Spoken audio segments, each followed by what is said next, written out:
bring their views on how things should go, how things should proceed, how things should be in line for the new world we want.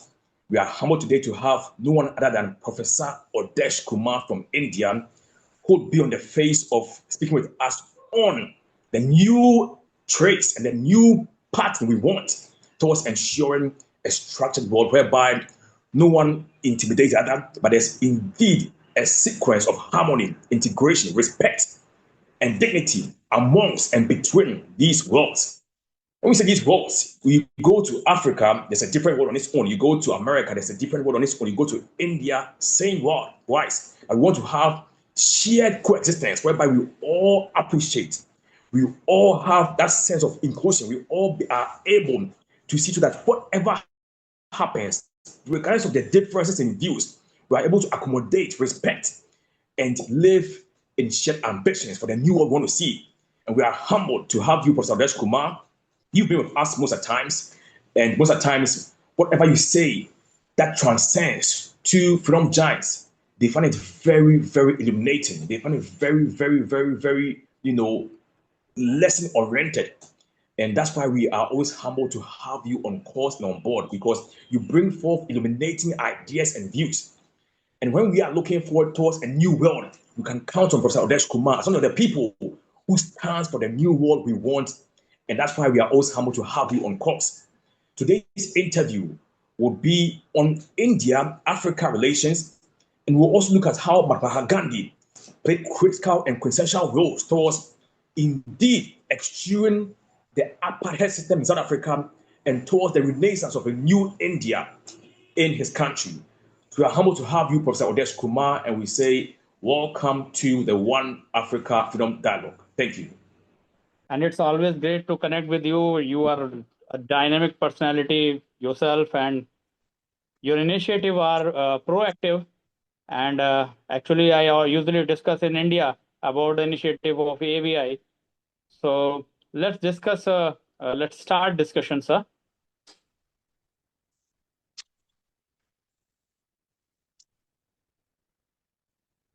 Okay, thank you very much. So, good evening to you, Professor Awdhesh Kumar. You are a usual host in our daily interviews, and we are humbled to have you today to speak on India-Africa relations. India has played a very critical role towards eschewing the apartheid rule in Africa, particularly in South Africa. And today, Africa is where we are because of some of the critical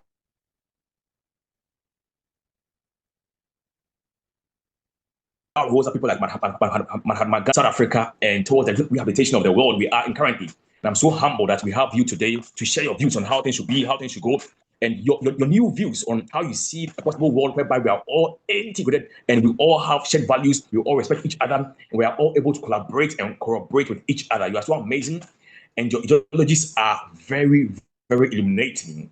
Your views, your values, your traits, your lessons we get from you are so illuminating, and that's why we have you today on board to share your views on how we can have a new framework between the West, between the global North and the global South, between the West and the East, for indeed continued improvement, continued development in all these sections of the world. We don't want to see the West progressing and the East being on a very opposite line of development. We don't want to see the global North progressing and the global South being in a higgledy-piggledy form of progression. We want to see all of us progressing in different ways so we can all contribute our quota towards indeed making the world a very better place. If we have gold in Africa, India has the resources, they have the laborers, they have the people.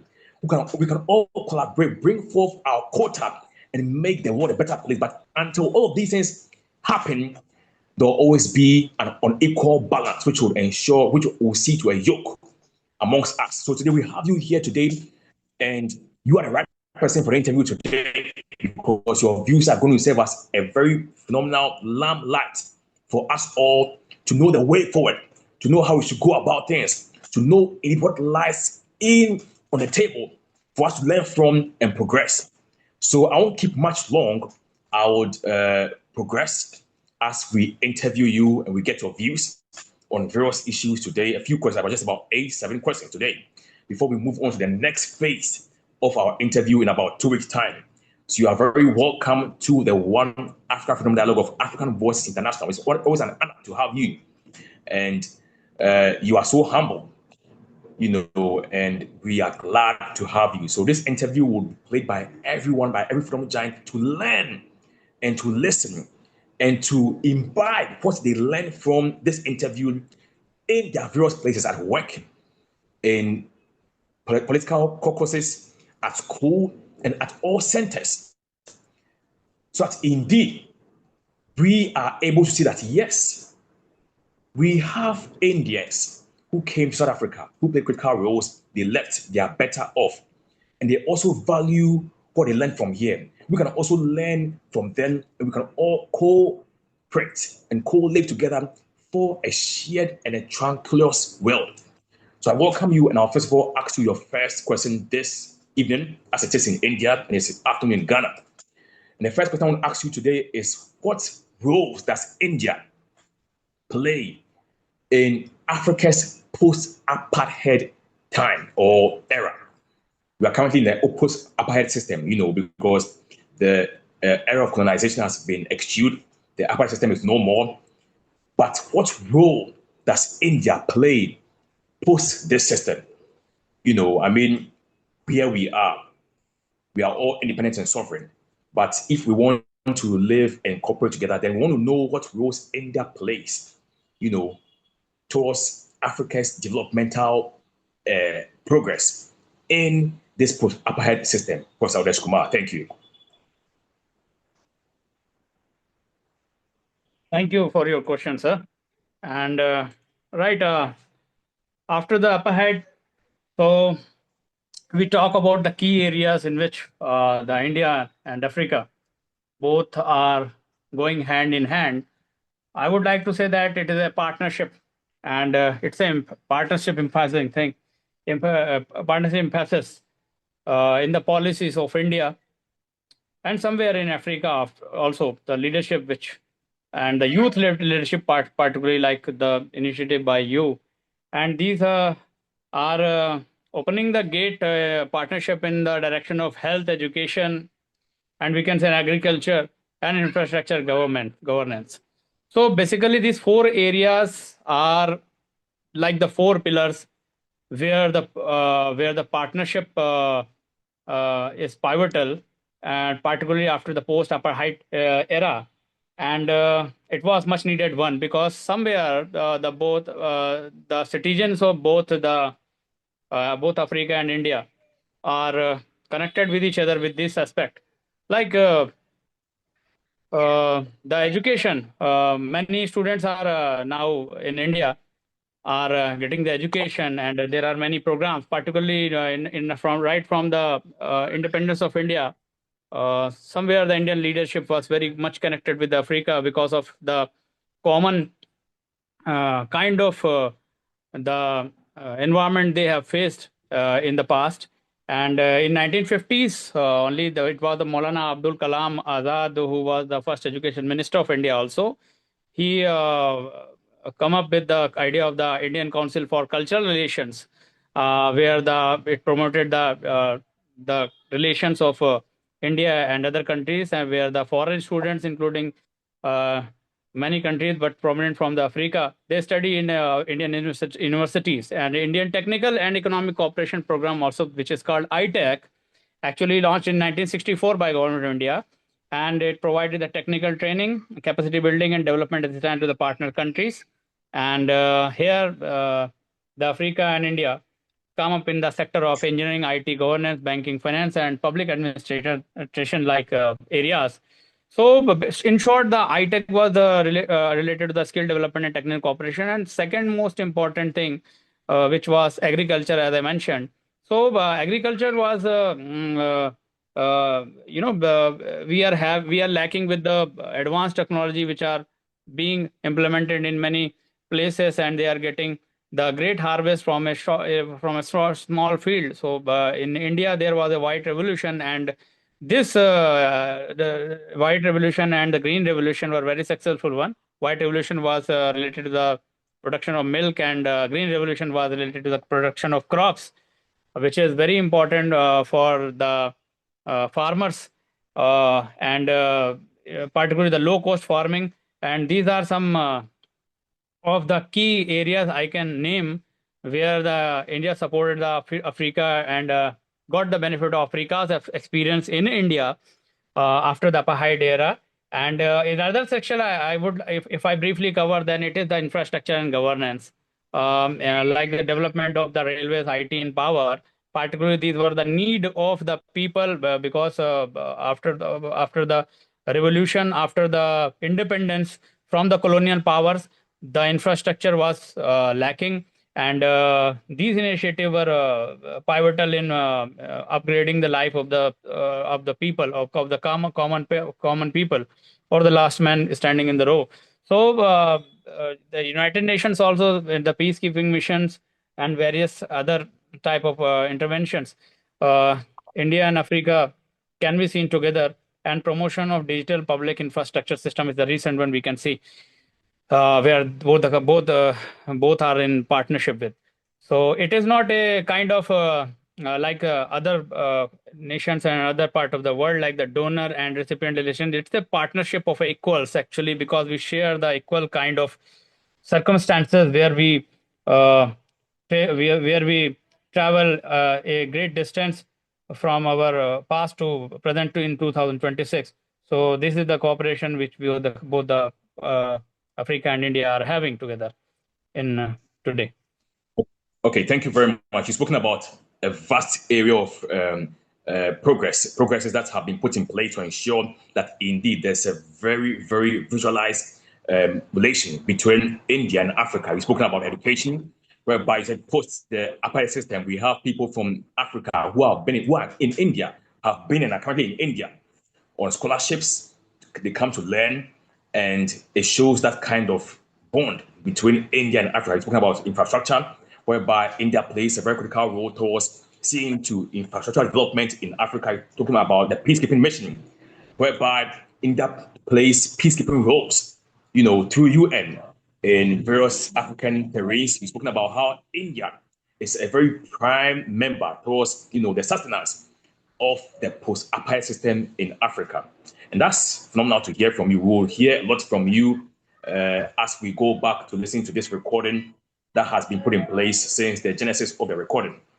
I want to ask you about the Satyagraha ideology of Mahatma Gandhi, the Satyagraha ideology. I want you to tell me more about what this ideology entails and why Mahatma Gandhi chose to use this ideology towards eschewing and resolving the apartheid system in South Africa. Why, he decided to bring forth an ideology, and what pushed him? How was he able to use this ideology to indeed silence, and not only silence, but calmly reduce and bring to an end this gross system of apartheidism, which was, bringing forth discriminations and leading to chaos and conflicts, leading to mass deaths. How was he able to resolve this, even though he was a victim, through his ideology? Professor Awdhesh Kumar, thank you. Yes, it's a much asked question. Whenever I connect with the international programs, people want to know that what is actually Satyagraha, and they have the different understanding about it. But let me show you one picture which is very popular. This platform is able to allow me to share one picture, so that's fine. I'm trying to share. The host is not allowing sharing for this meeting. Okay, so sharing is not allowed, I think. So let's leave it. So before understanding Satyagraha, let us understand the heart of and the feeling of a person, which is not a great leader at that time. He was a young man. His name was Mohandas Karamchandra Gandhi, and he was from India. So many times what we do is we make the larger than life picture and of a person, and then we try to fit in that person in our own case. So how this Satyagraha philosophy and the person who was a lawyer turned into the leader of resistance, and who not only influenced the India's independence struggle, but also provided a template of the peaceful resistance to the world. So it was Mohandas Karamchand Gandhi. He was traveling from a train, sir, in 1893. It was in South Africa. Peters Maritzburg was the station, and he was carrying a first class ticket, sir. Usually, whenever we have a first class ticket of any train, we have the license to travel to that train. But some of the passengers who were the people from the colonial powers, they were not liking this, that a person who is not white is traveling through a ticket of first class in the compartment. So they asked them, the railway official, that this person cannot travel through this compartment. And the railway officials ordered the Mohandas Karamchand Gandhi, young one, to move to the third class. And though he was having the first class ticket, and he refused, obviously. So they forcibly throw or remove the Mohandas Karamchand Gandhi out of the train in a cold night, sir, on the railway platform. So this was a act of humiliation, and it was a racial discrimination under the colonial rule that later described the meaning of the Gandhi and make him the Mahatma or saint or a leader of the resistance. And over the night, the moment of the deep reflection through that humiliation, and it marked the beginning of his resolve to resist the injustice through the non-violent means. And it was the beginning or the seed of the Satyagraha, sir. I would later come on the topic of Satyagraha or the philosophy of the Satyagraha too. So it was at Pitt's Maritzburg station of South Africa. Gandhi was thrown off a train. But in that moment, he began a journey that would change the course of the history. And Satyagraha, basically, based on the three very simple core principles: truth, Satyagraha. Truth means Satya. Satya.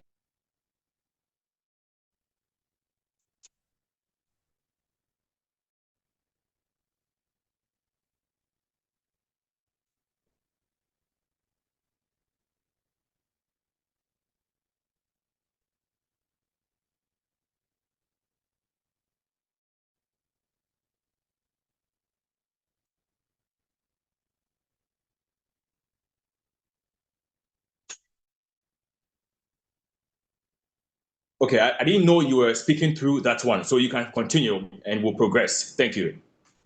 Okay, you can continue, sir. You can continue, sir. Okay, okay. I think someone removed my audio, my mobile phone. That's why I got disconnected. Yeah, I thought we can continue. Let's continue, sir. Okay, okay. So, sir, simply you With are your carrying video. a ticket of. Okay, okay. I think I was there somewhere at that I or you carrying a first class ticket and traveling through a train, and someone throw us from that train on the basis of our color. So it is going to be a great act of humiliation. So anybody is going to feel the anger in their heart against this type of discrimination. Mahatma and the Mohandas Karamchand Gandhi, who was the young lawyer then, he also feel the same. But as a uh, uh, he then the philosophy of Satyagraha come into light, and Satyagraha means the based on the three core principle, and the meaning of the Satyagraha lies actually in these three core principle. If you can note it, or the people want to go through with that, they can note it. Like first one is truth. If you are following the truth, then you have to fear from no one. There can nobody who can make you to feel fear. So it based on the truth. You have to be true first of all, and the Hindi word is satya. Second, ahimsa. Ahimsa stands for non-violence. And you are humiliating me, you are insulting me, but I am not using any violence against you, even in the face of injustice. But I am just saying that I am not going to bear your injustice. This is the non-violence or ahimsa. Self-suffering is the third one. Third core principle is self-suffering. That tapasya, I am not hurting you, but I am hurting myself. But because of my hurt, my sufferings, the human inside you, the everyone is having the humanity inside that person, even the people who have the cruelty. That this satyagraha was based on a three principle, and Mahatma Gandhi gone through with the non-cooperation, civil disobedience, and quit India movement in India, and many other. He tested this philosophy satyagraha because there were many questions at that time whether this is going to work. We are standing before a brutal power, and we are showing the truth and non-violence and self-suffering to those people. So whether they are going to accept our demands or not. So he tested himself, and he got success, and then this satyagraha start influencing the world, like in like many people like Nelson Mandela and many other people who got inspiration, not the inspiration, actually the moral inspiration. There is the difference between the inspiration and the moral inspiration. Moral inspiration means I am morally connected with you, and because of this satyagraha, entire resistance, the world got a new type of resistance mechanism, that the person who is having who is facing the atrocity of the colonial power, they can also resist. The power is in mass, and when the mass stand up together, then no one can rule them, no one can discriminate them. So satyagraha is not the force of power, but the power of truth, where the aim is not the victory over others, but the victory for justice. Okay, I hope, Prof. sir, I This has been answered you. very enlightening. It's been very enlightening because it teaches us to be people who stand for the truth, regardless of whatever happens, to be relentless and to fight for the truth. So if there is any kind of shakiness within the system, we don't have to succumb, but we have to fight for our freedom. We don't have to be losing. We don't have to succumb. We don't have to, adapt. We have to fight for the truth, but through non-violent means. You spoke about how we have to visualize the truth. We have to be non-violent and even be involved in the suffering as a means to gain sympathy from the people who are causing the coercion and the tribulations, the sufferings. And this is very, very, Just, very golden just because one add-on, sir. Just one add-on, sir. If you allow, I can add on one small point in here. you can add on, you can add on, you can So add we on. have the example of Nelson Mandela itself from South Africa, and King Kwame Nkrumah. So also the From Ghana. these people. I when I received the message, then I found the name on the WhatsApp. This legendary president, former president, and I got inspiration, because you can imagine that if you put anyone for 27 in the bars, in the jail, and when that person is released by the people, when that person is getting freedom, then he is asking to meet with the people of the jail who spend the 27 year with him, and not only those people, but but their family members also.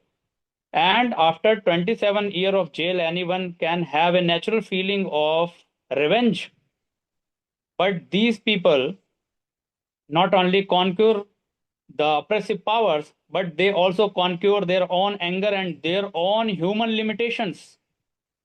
That is why they were successful in connecting the masses in Ghana, in South Okay. Africa, or in many parts of the world. Why people are feeling connected? Why youth like us are taking the inspiration, drawing the inspiration from these legends? Because of their ability to conquer themselves.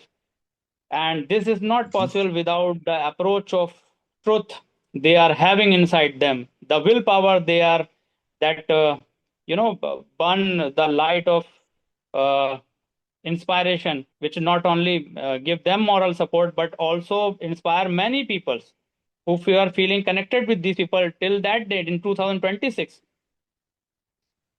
So this was a small Wow, add-on. that's very truthful because if they had decided to revenge, it would have created a certain mind in the masses that these people are just coming for their own parochial desires.